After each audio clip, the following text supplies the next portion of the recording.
Welcome back to the Terry and Jesse Show. We're talking about Archbishop Vigano's letter, but I wanted to just state something that President Trump just recently did that just stunned the world, okay? It stunned a lot of people. I'll ask this question. How many Americans even know what the USAID is, okay, until this week?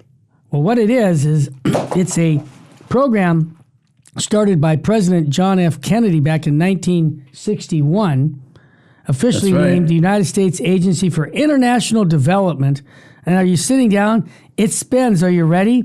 $40 billion in taxpayer dollars, not over all the years, no, every year. Okay, what do you think that's going to do to the deficit if we don't spend that money?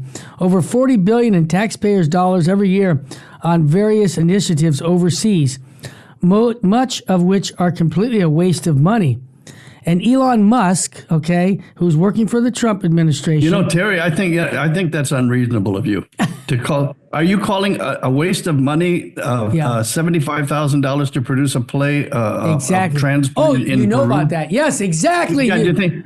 How could you call that a waste of money, That's Terry? exactly right. Yep. Yeah, $20 million on Sesame Street to the folks in Iraq. $56 million to boost Egyptian and tourism. I mean, come on, Father. This is what we've been doing. And Trump is saying, hey, wait a minute. Wait just a minute. I'm going to hold these people accountable. That's a waste of money. Forget it. It's done. And we're not doing that now. And, you know, we have I think it's a $36 trillion deficit when Trump took over. Is that all? Well, I don't even know what that means, to be honest with you. That's a lot of... You know, somebody put it this way, Terry. I wish I had the mathematical equation in front of me. I don't. But somebody said $1 billion. Yeah, $1 billion. It's a big number, right? Yeah. $1 billion is if you would put down dollars to seconds. Yeah. $1 billion would be like I don't know what he said, a year and a half. Oh my gosh. $1 trillion is like 120 years. Oh my gosh. If you can just put it in terms of money. Yeah. Right? Yeah. So this is a lot of money. But you know what else, Terry? I heard of AID. Okay. Again in 1963, when our parish decided to sponsor a foreign program, right, to help the indigenous people in another nation. Right. Well, we didn't realize it was mixed up with AID. Yeah. As part of the funding. Got it. This has been going on for years, and you know, you talk about whistleblowers. Since 1961, nobody's said a word. Yeah. Because it's become a slush fund, especially for one of the two parties. Yes, I'll say it, the Democratic Party. Yeah, both are bad, but the Democratic Party, I'll tell you why. Here's what upsets me. Okay, I'll give you an example. We have thousands and thousands of people collecting checks for their dead relatives and cashing them for years. Okay, President Trump, they found out what was going on in the entire world. There are about 40 people who are alive at age 111.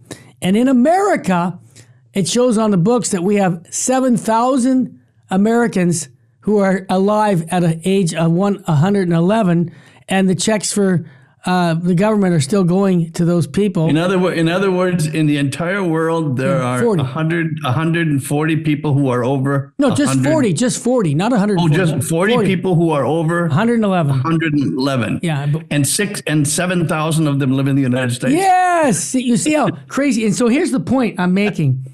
President Trump saying, no, we're not going to be paying these. So what he did is that there's a guy by the name of Senator Kennedy from Louisiana, has a very heavy accent. I know. I love the guy. Me too. And he says, hey, you know, we all wanted to get this thing passed. When I found out we're spending money on dead people, I said, that ain't right. I said, I'm with you. That ain't right.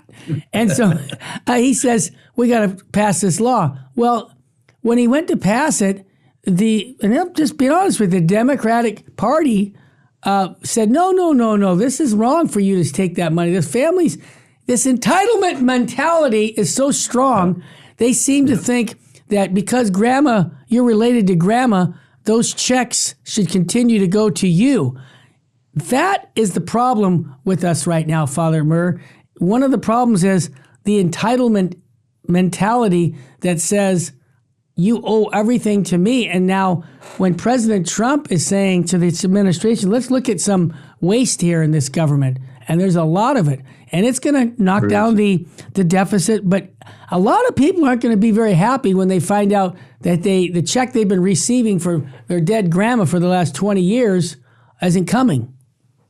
Your thoughts? It just blows me away. Yeah, well, it's it's the same basic moral principle that I can remember. I remember dealing with more than a few times in my life with prostitutes who wanted to reform their lives and come get their thanks be to God, get their lives in order and be practicing their faith. And again, well, what I told them, it would require them giving up the oldest profession. Yes.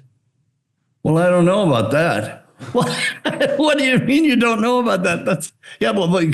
Because the living was so good yet. Yeah. I said, well, look, you have to make a moral decision. Yeah. Some said yes, some said no. They continued that way. This is the same thing we've got here. These people, many of these people knew that this was wrong. Well, I would hope they all knew it was wrong. When someone dies to continue collecting Social Security, we all know that. Yeah. Why would you do it with all of these benefits? They didn't say anything. We're talking about thousands and thousands of people. These are Americans with good educations and supposedly good moral upbringing. Yeah. So I guess it doesn't count when it comes to money. When it comes to money, that's impersonal, Terry. Yeah, I guess so. The government isn't. See, the government isn't a person. You're not cheating anyone. It's just sort of there. Yeah. Well, doesn't that come back down to, though, still a lack of catechesis in the mentality of the church? The people, these 10 commandments that we call, they're not suggestions. They're actually commandments that thou shalt not steal is something that is very clear. But here's the question that I have for you, Father. Isn't this part of the problem of the deep church? Because we just don't call people to accountability. In other words, we just want them to, just come to church.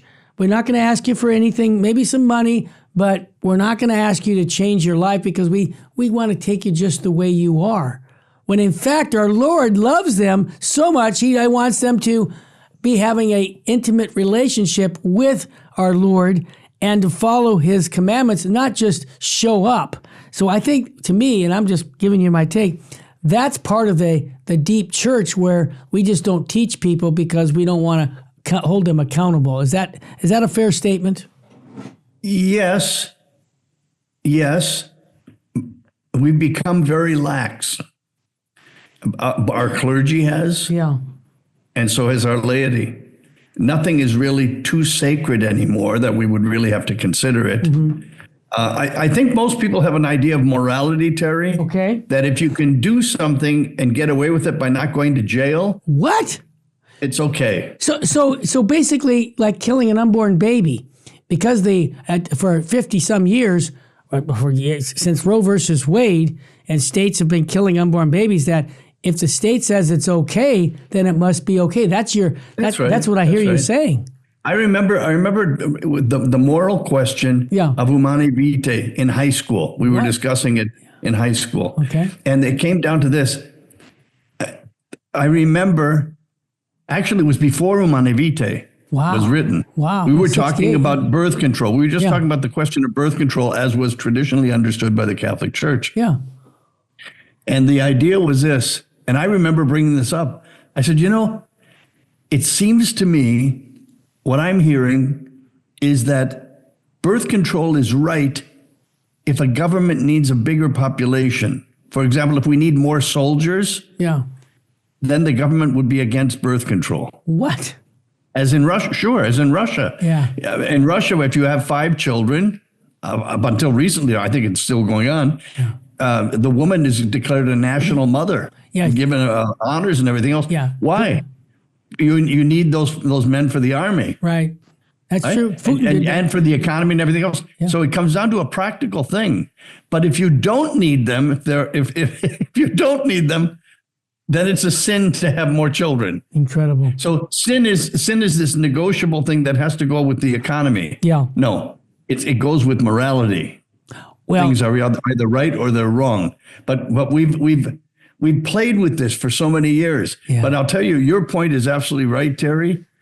If you have a nation who can justify killing children, yeah. there's something very wrong with that nation. How in the world do you expect people to be honest, children to be honest in a candy store, not steal the Snickers bar? Right. If their parents are discussing dishonesty openly at the dinner. I was going to say the dinner table. Nobody has dinner anymore for the family.